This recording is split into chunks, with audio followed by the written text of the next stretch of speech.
Most people think their financial future is shaped by big events.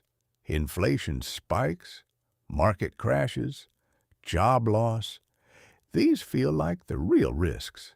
But if you step back and look carefully, something quieter is doing far more damage. It happens every day.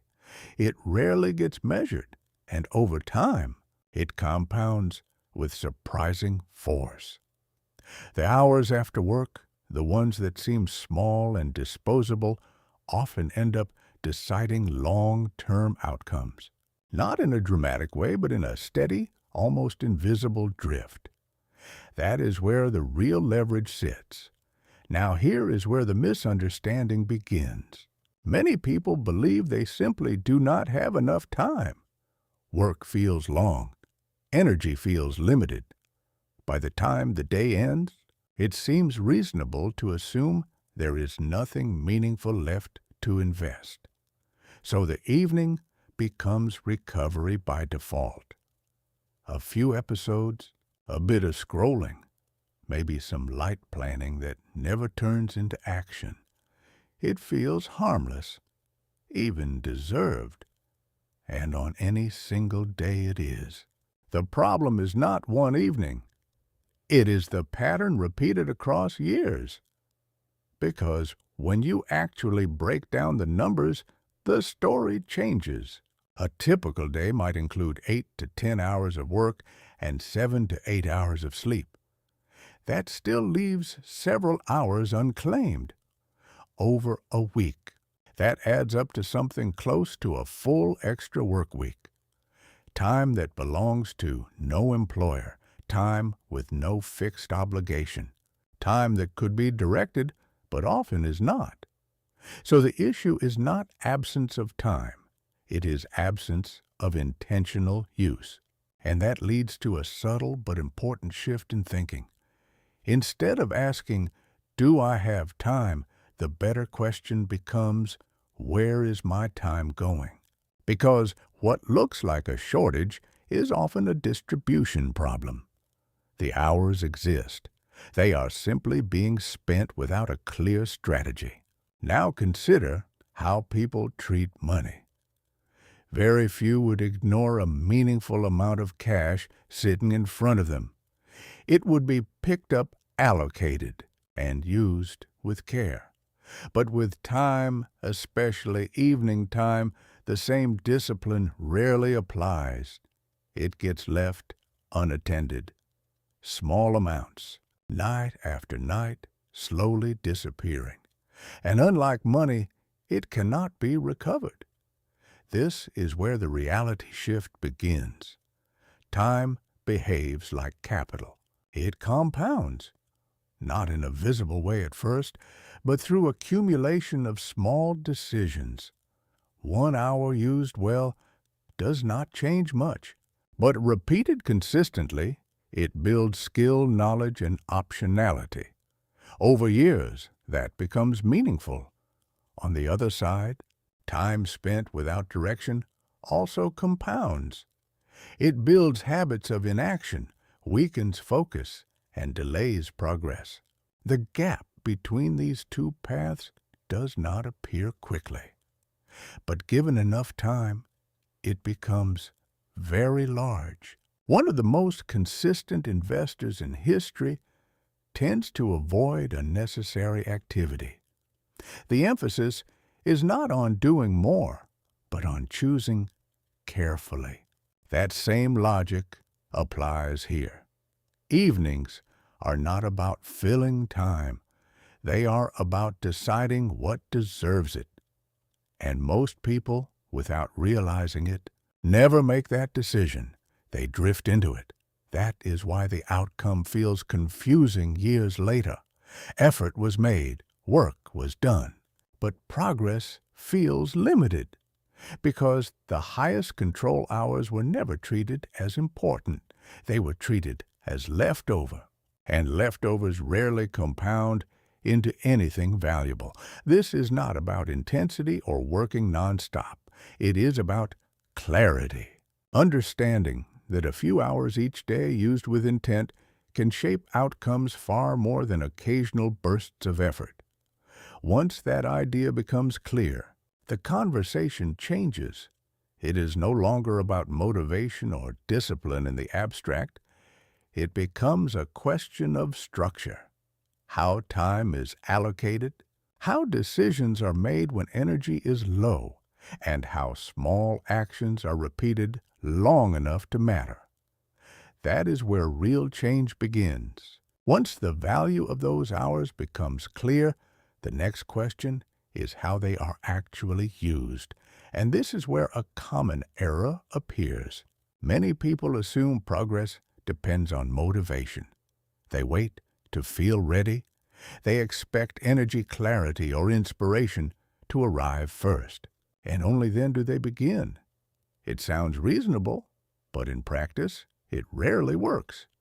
Because after a full day, those feelings are often absent. And when they are absent, nothing happens. The evening is handed over to whatever is easiest. This creates a hidden dependency. Action becomes tied to mood, and mood is unstable. It changes based on stress, fatigue, and environment. So progress becomes inconsistent, not because of lack of ability, but because of a flawed sequence. A more reliable model reverses that sequence. Action comes first. Feeling follows. This is not a motivational idea. It is a functional one. When a task begins, even at a small level, the brain adjusts. Attention sharpens. Resistance declines. Momentum starts to build.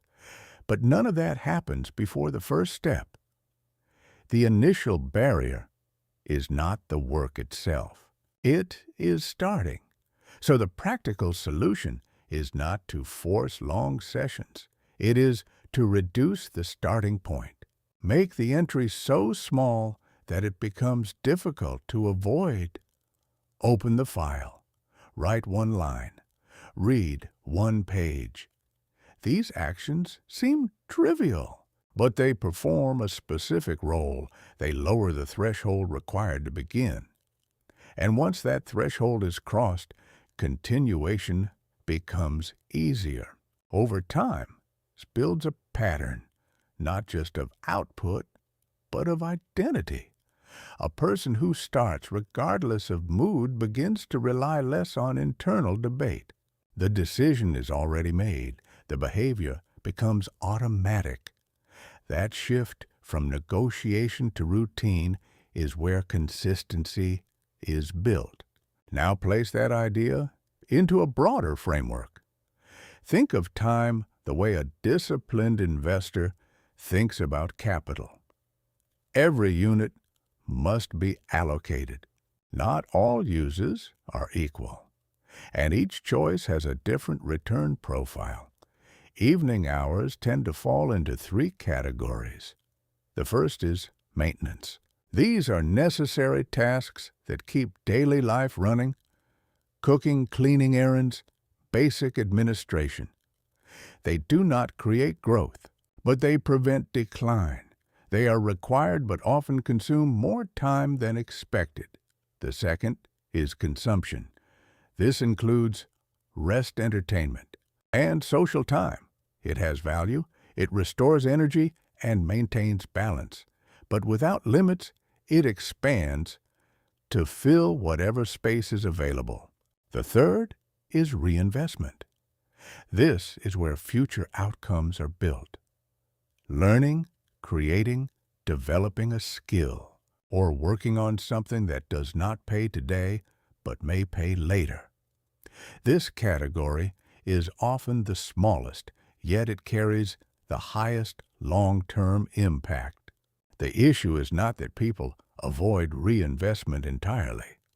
It is that the first two categories expand until little room remains.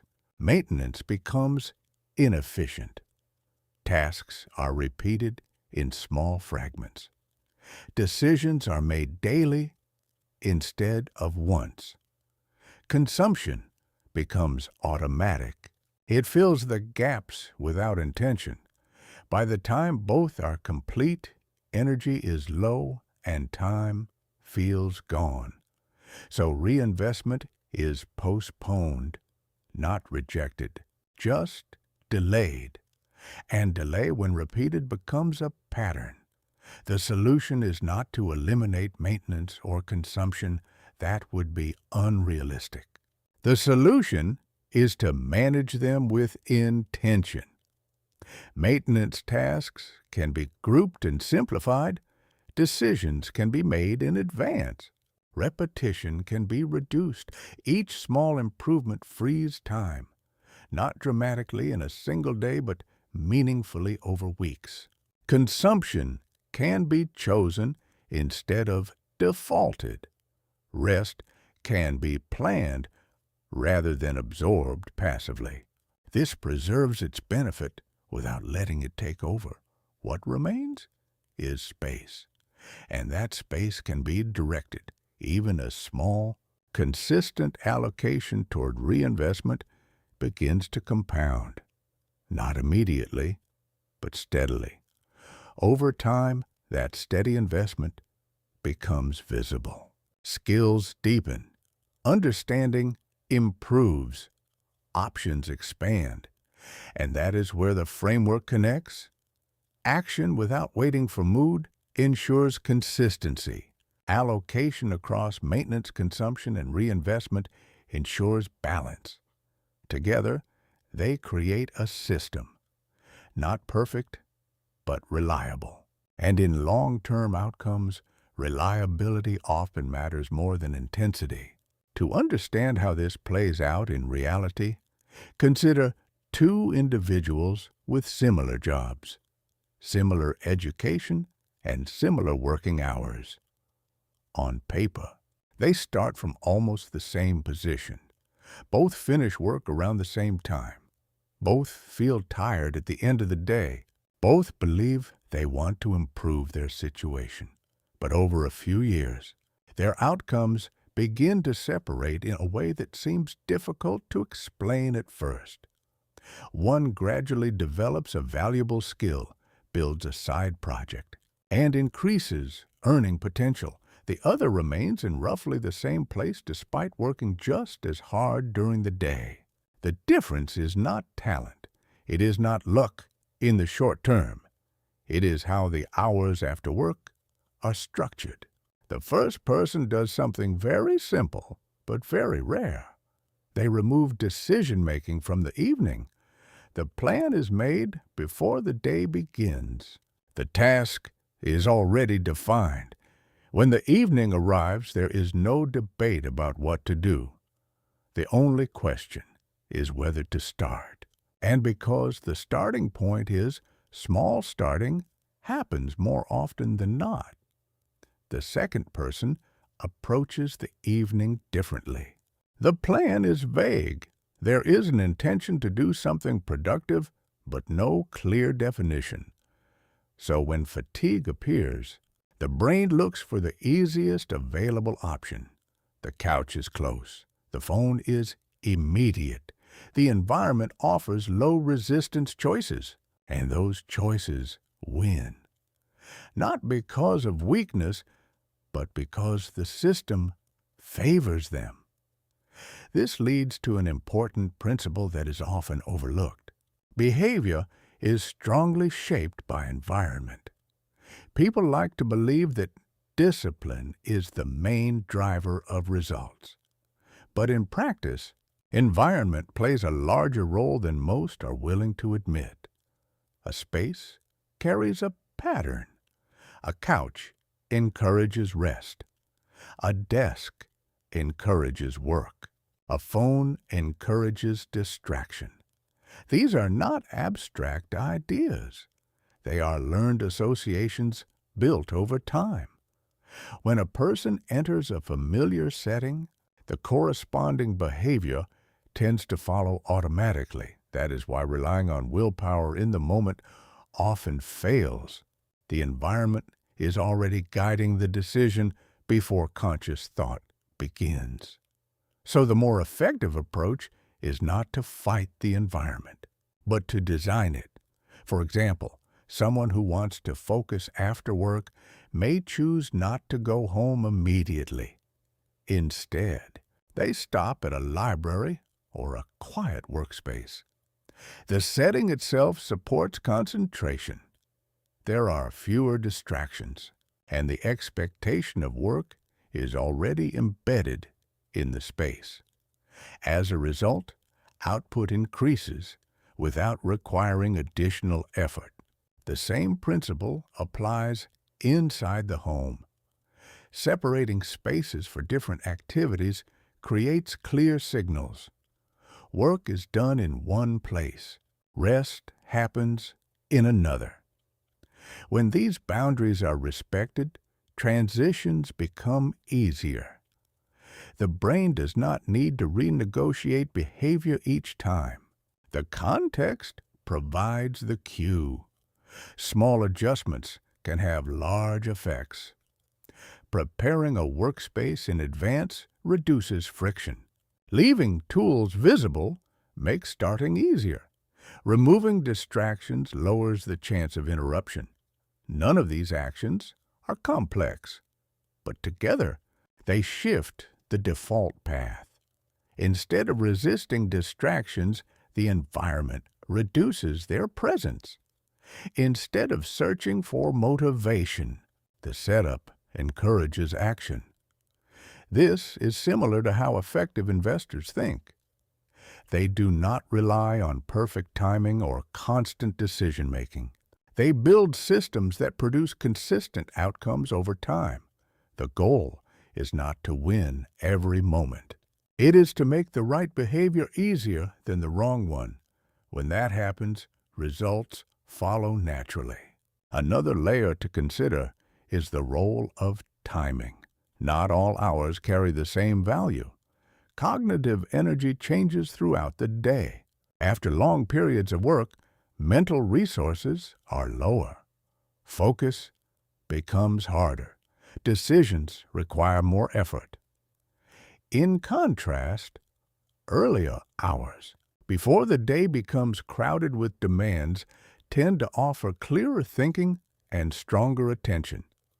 This creates an opportunity. Instead of placing all important work in the evening, some of it can be shifted to earlier periods when energy is higher.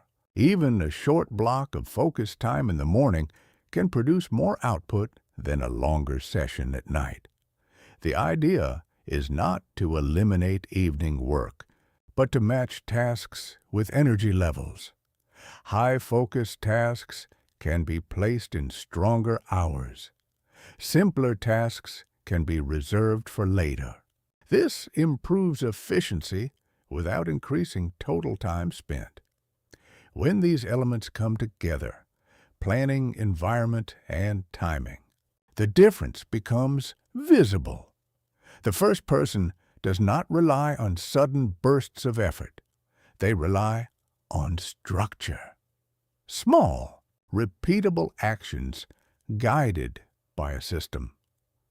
Over time, that system compounds. The second person continues to rely on intention without structure, and intention without support tends to fade under pressure. This is why the gap between them grows, not suddenly, but steadily.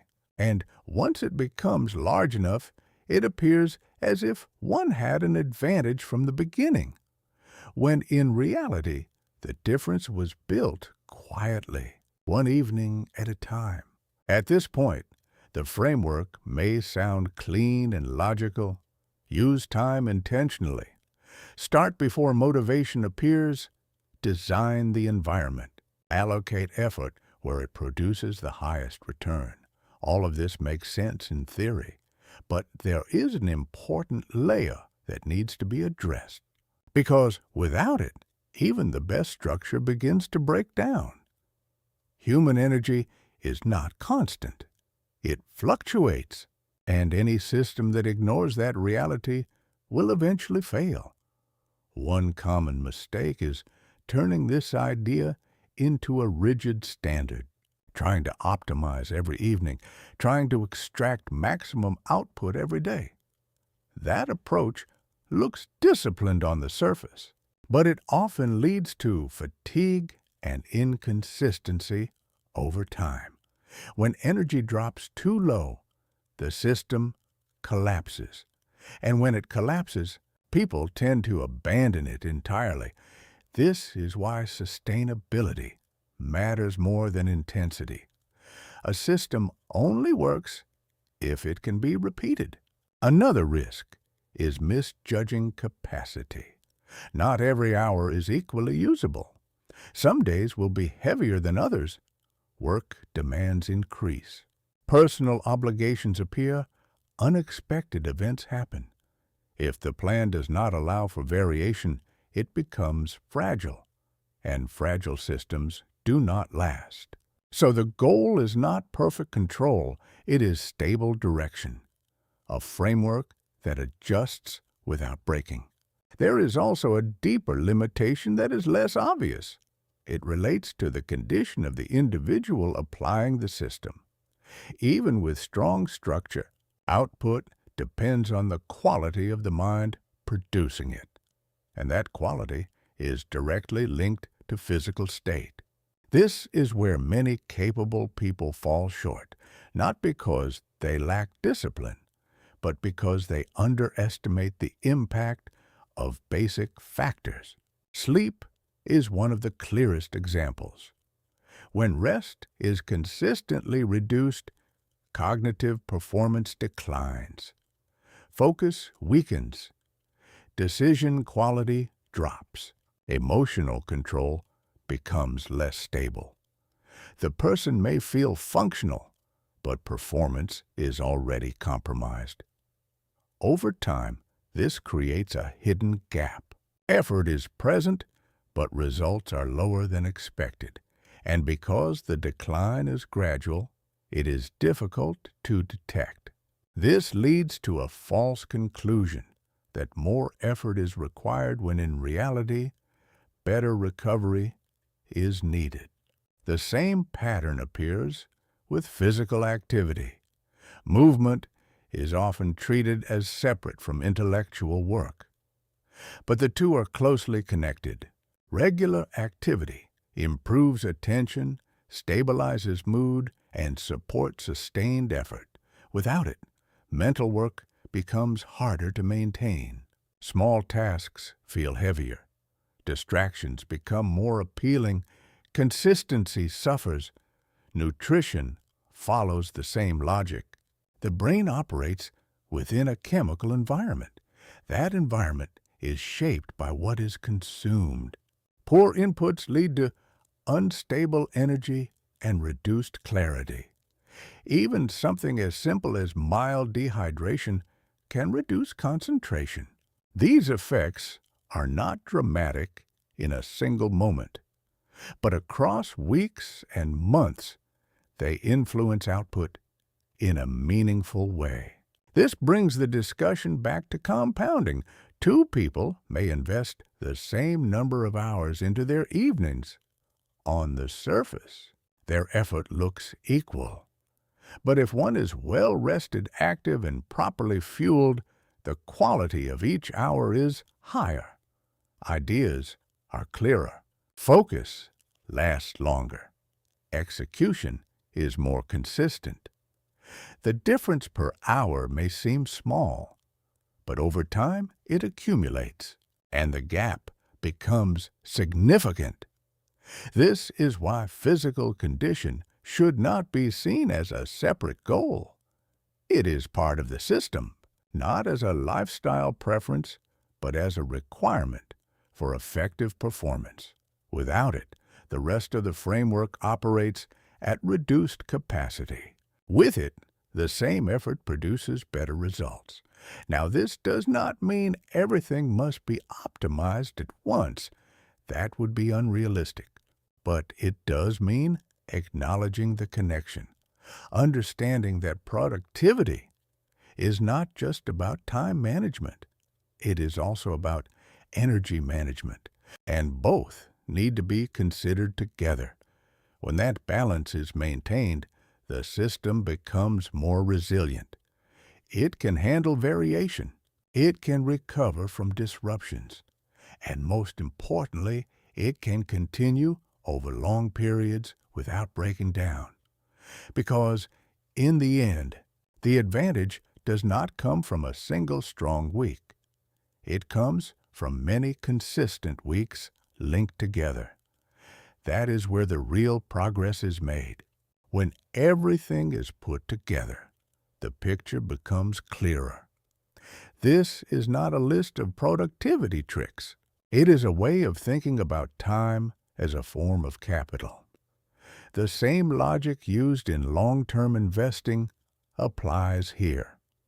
Small inputs, applied consistently, produce outcomes that are not obvious in the short term but become meaningful over longer periods. The key difference is that time once used cannot be recovered. That makes allocation even more important. The central takeaway is simple, but not easy. Progress is less about how much time exists and more about how that time is directed. Even a few hours each day, if used with intention, can build something valuable. But without direction, those same hours disappear without leaving a trace. That is the difference between accumulation and drift. And most people do not notice which path they are on until much later. This leads to the final insight, the one that determines whether any of this framework actually works. Structure alone is not enough. Discipline alone is not enough. Even consistency on its own is not enough. All of these depend on one prior decision, a clear definition of what is being built. Without that, effort becomes scattered. Time is filled but not directed. Activity increases, but progress does not. It is possible to stay busy for years without moving forward in any meaningful way, not because of lack of effort, but because the effort had no clear destination. A defined direction changes everything. It gives each hour a purpose. It connects small actions to a larger outcome. It allows progress to be measured even when results are not immediate. This does not require a perfect plan. It requires a specific one, a skill that is being developed for a reason, a project that solves a real problem, a body of knowledge that supports a clear objective, something that over time can compound into value. Once that direction is set, the rest of the system begins to work. Evenings are no longer random. They become part of a process. Decisions become easier because they are made against a standard. Time allocation becomes clearer because it serves a defined goal. And consistency becomes more natural because there is a reason behind it. This is how long-term change happens, not through sudden shifts, but through repeated, ordinary actions that are aligned with a clear direction. Each evening may feel small. On its own, it is. But when those evenings are connected by purpose, they begin to add up. Over months, the change is noticeable. Over years, it becomes significant. And eventually, it reshapes what is possible. The people who experience that shift are not necessarily those with more time. They are those who decide what their time is for. They protect it, they direct it, and they repeat the process long enough for it to matter. That is the real leverage, not in rare opportunities, but in daily decisions that compound quietly. So the question is not whether those hours exist. They do. They will continue to appear every day. The question is whether they are being used with intention or allowed to pass without direction. That decision repeated over time is what shapes the outcome.